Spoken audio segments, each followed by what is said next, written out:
In the Ielts test, you hear some recordings and you have to answer questions on them. You have time to read the instructions and questions and check your work. All recordings are played only once. Now turn to Section 1. Section 1. You will hear a conversation between a man and a woman as the man joins a local library. First you have some time to look at questions 1 to 5.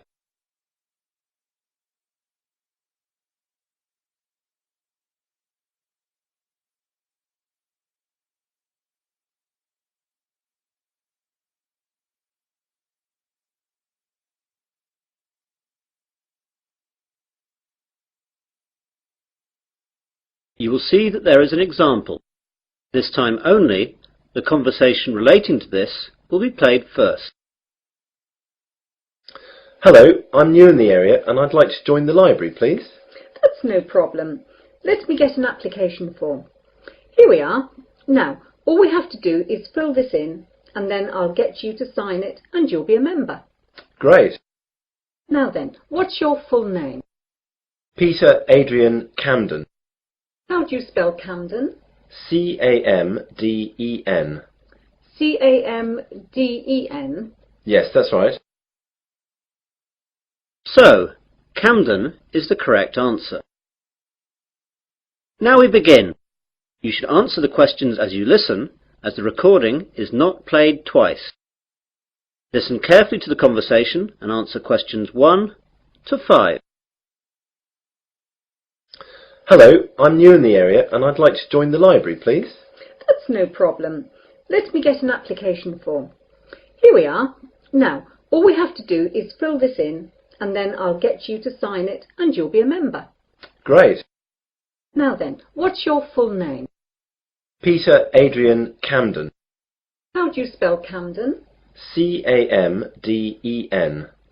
C-A-M-D-E-N? Yes, that's right. Right. And what's your address? Flat 5, 53 Green Street, Finsbury.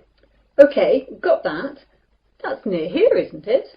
Yes, just 5 minutes walk. What's the postcode? 7434. Got that now. Now, can you tell me your date of birth? 8th of July 1976. And what's your telephone number? Well, I don't have a home number, but I've got a mobile. That'll do fine. It's 06634 982 746. Did you get that? Some of it. Can you say it again? The code's 06634 and the number's then 982 746. Right. That's almost it. Now I need some kind of identification to prove where you live. Do you have a driving licence or a passport or anything like that? I'm afraid that everything I have has got my old address on it. Do you need it now? No, not now, but you won't be able to take anything out until we see that. Wait a minute. I've got a letter addressed to me here that arrived this morning. Will that do? Oh yes, that's a good idea. That will be fine. Let's look. OK, well that's finished. Before the conversation continues, you have some time to look at questions 6 to 10.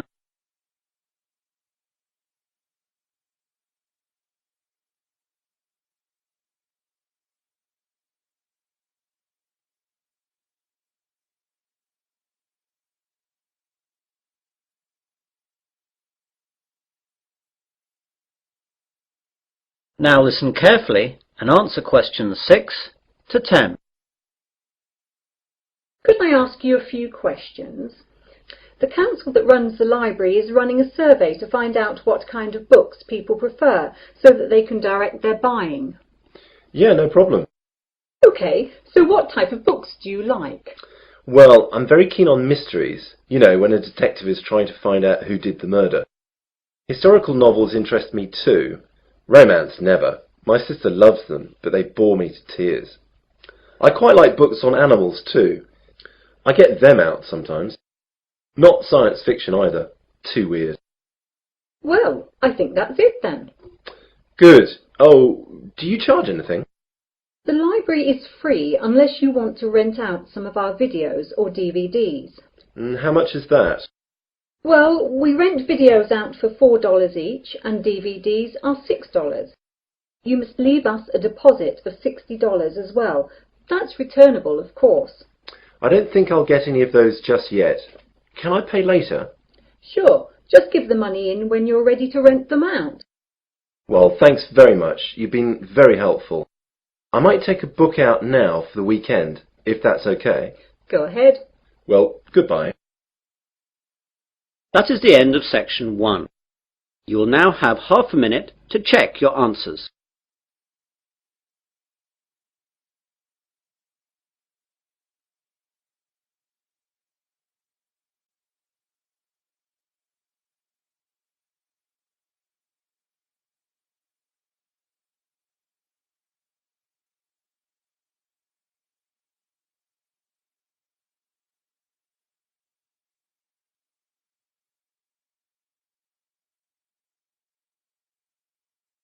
Now turn to section 2. Section 2. You will hear a radio presenter interviewing a doctor. First you have some time to look at questions 11 to 14.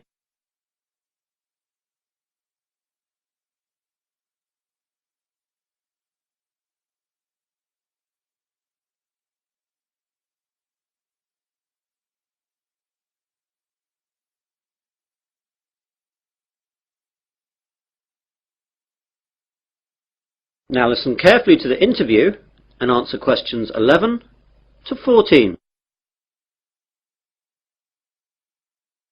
Hello everyone. I've just been joined in the studio by Dr. Matthew Johnson. Dr. Johnson works at the Wesley General Hospital and he's here today to tell us all about giving blood. Good morning, Matthew. Good morning. So Matthew, why is it important for us to give blood?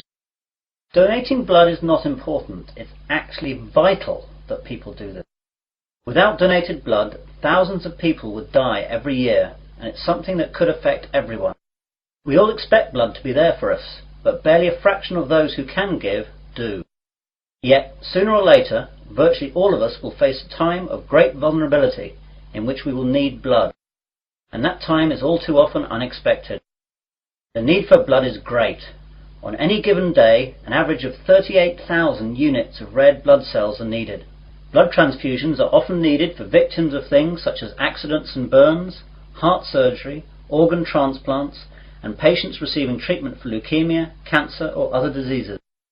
In 2002, nearly 29 million units of blood components were transfused, and with an ageing population and advances in medical treatments and procedures requiring blood transfusions, the demand for blood continues to increase. We really need that much? Yes, and we need it now. Blood supplies nationwide have reached critically low levels, with less than 1 day's supply of several blood types. Thousands of accident victims, cancer patients, premature babies, and countless others who need blood to stay alive are hoping you'll care enough to help them. All blood types are needed. You now have some time to look at questions 15 to 20.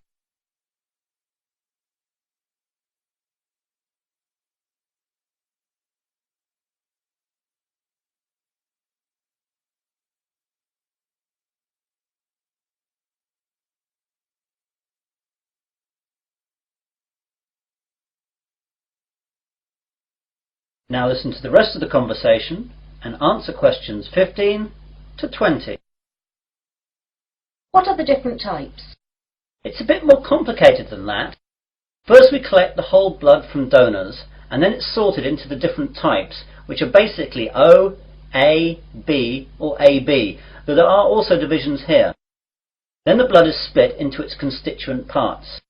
We divide it into 4 basic parts. First there are the red blood cells, then the white blood cells, then things called platelets, and finally plasma. This is shipped off to hospitals where they use the blood parts that the patients need. What are the different parts used for? Well, as I said before, the whole blood is your blood in its natural state, and something we rarely use. It's much more useful to us to have it separated into its component parts. Red blood cells are what everyone associates with blood, i.e. it's red. It's widely used to replace lost blood during surgery or when people hemorrhage. Its main function is to carry oxygen to cells. White blood cells are the most important part of the body's immune system, and they're used for patients whose normal defense systems aren't working properly. Platelets are crucial for making your blood clot, and we need to give them to patients who suffer from illnesses that deplete their natural levels of platelets, or they will bleed to death. Finally, plasma is what carries the other parts of blood around, and needs to be administered with any of the other components. Take away the red blood cells, and this is actually yellow. So that's what blood is all about. Now, you're here in Wesley today to collect blood. Can you tell us where and when we can donate? Of course. We're set up here today, that's Wednesday, and for the next 2 days at Wesley General Hospital at the outpatients department. Come along between 9 a.m. and 4:30 p.m. and we'll be able to deal with you within 1 hour. And let me tell you a few things that will calm your fears about giving blood. Aside from a brief needle prick, it doesn't hurt to give blood. Your body will replace the blood you donate within days of your donation. And finally, you can't catch AIDS, hepatitis, or any other disease by giving blood. And of course, you get a cup of tea and a biscuit afterwards. And can anyone give blood? Almost everyone. Donors must be in generally good health, be at least 17 years of age, weigh no less than 110 pounds, have not received a tattoo within the past year, and not have donated whole blood within the past 56 days. We screen donors with a series of questions before we take the blood, so if you're unsure, come down and we'll let you know.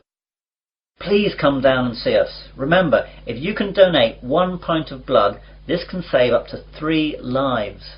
Well, thanks, Matthew. I, for one, will definitely be going down to Wesley General to donate.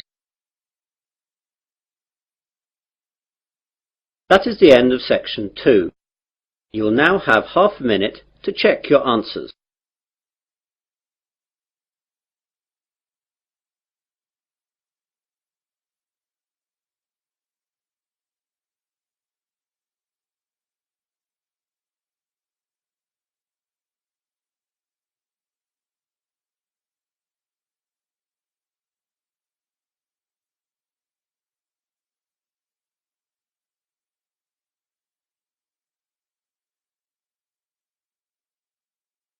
Now turn to section 3. Section 3. You will hear a conversation between 3 people about use of university computers. First, you have some time to look at questions 21 to 27.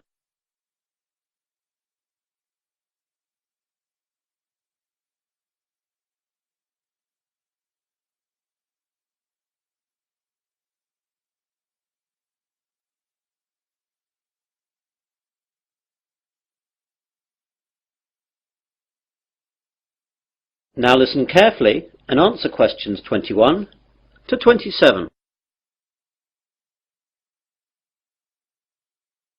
Hello there, do you work in the computer room?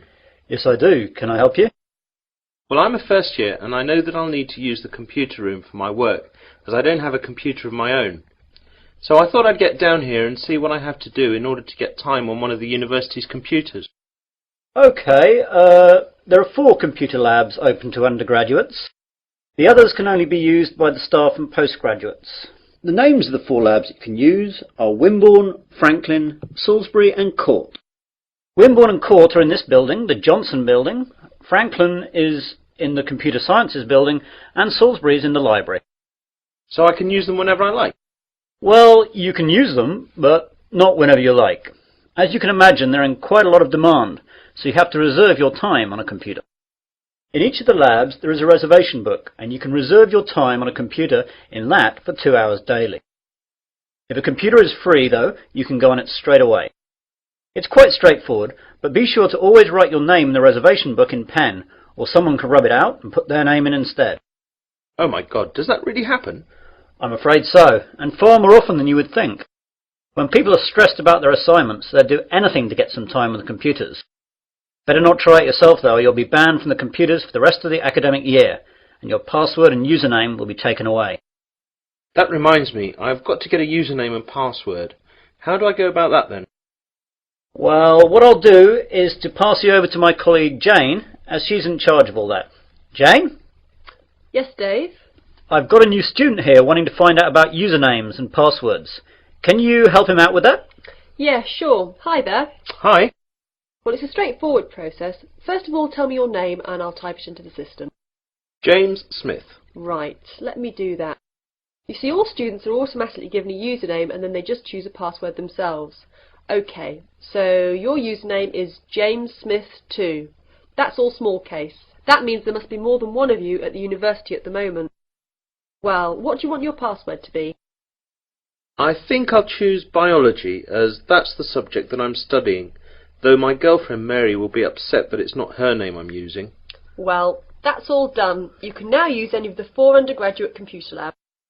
By the way, can I print out stuff at the labs? Yes, you can, but sometimes it's not quick. When you print, it goes into a queue and it'll be left in a tray in Franklin, as that's where all the main printers are. The good bit is that, although last year it cost 3p per page, now it doesn't cost you anything. You now have some time to look at questions 28 to 30.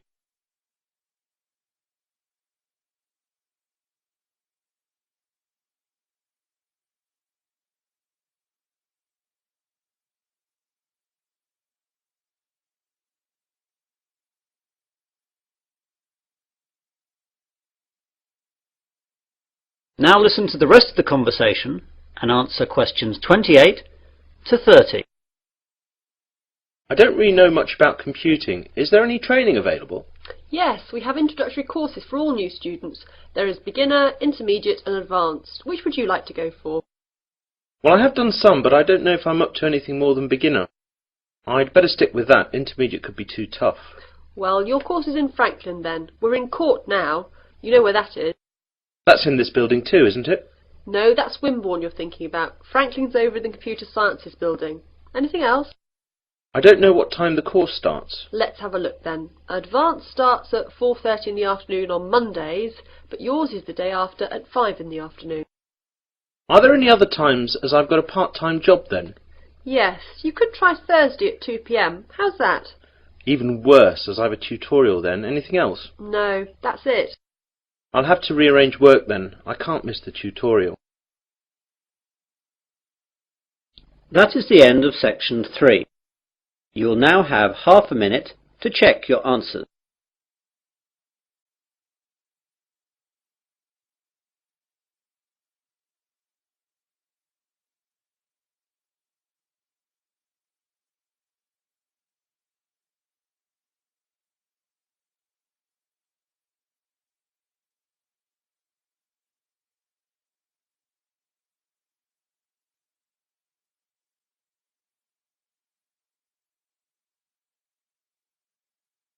Now turn to section 4. Section 4. You will hear part of a university seminar given by a student. First you have some time to look at questions 31 to 40.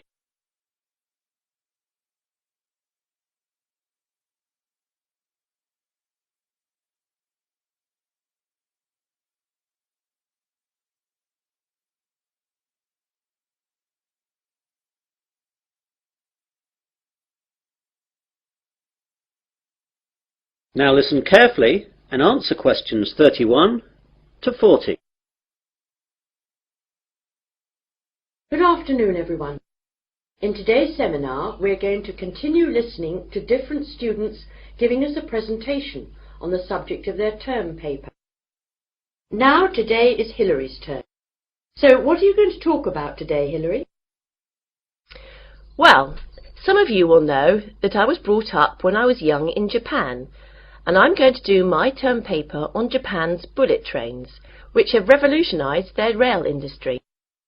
Japan's main island, Honshu, is covered by a network of high-speed train lines that connect Tokyo with most of the island's major cities and Fukuoka on the island of Kyushu. Japan's high-speed trains are called Shinkansen, but are known to us as bullet trains. The Japanese bullet train system is credited with being the world's first purpose-built high-speed railway, and the model and inspiration for all other similar type systems running today, such as the French TGV. The reputation it has earned for safety, speed and punctuality is unsurpassed. I'd like to give you some figures about that. As regards safety, there has never been a death on the bullet train system since its inception in 1964, other than that caused by deliberate passenger misadventure. As far as speed is concerned, the bullet train holds the current world record for the fastest average speed between two station stops, which was 261.8 kph between Hiroshima and Kokura.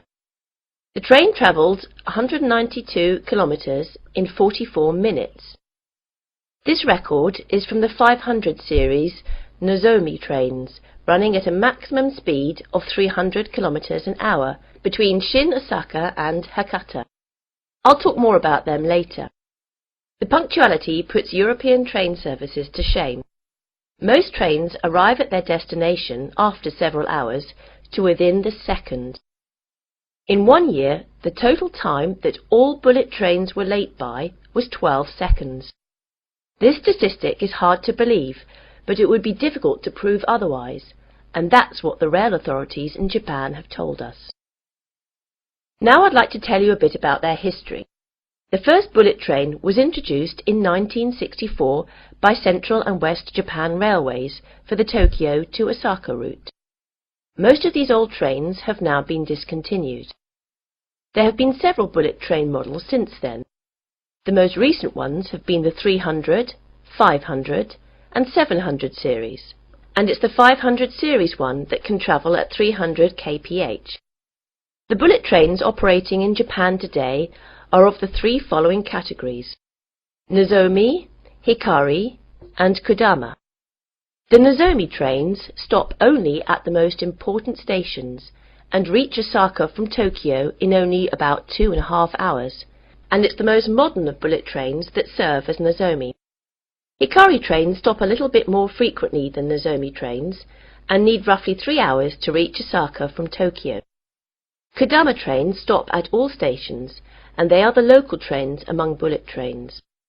Older models of bullet trains serve as Kodama. I'd like now to talk a little bit about the technology involved in bullet trains. The Shinkansen bullet trains consist of electrically powered cars. That means basically all individual cars are equipped with electric motor driving systems. This is in contrast to locomotive trains, in which the locomotive pulls the passenger coaches. The realization of the high-speed Shinkansen with the electric train system had a great significance.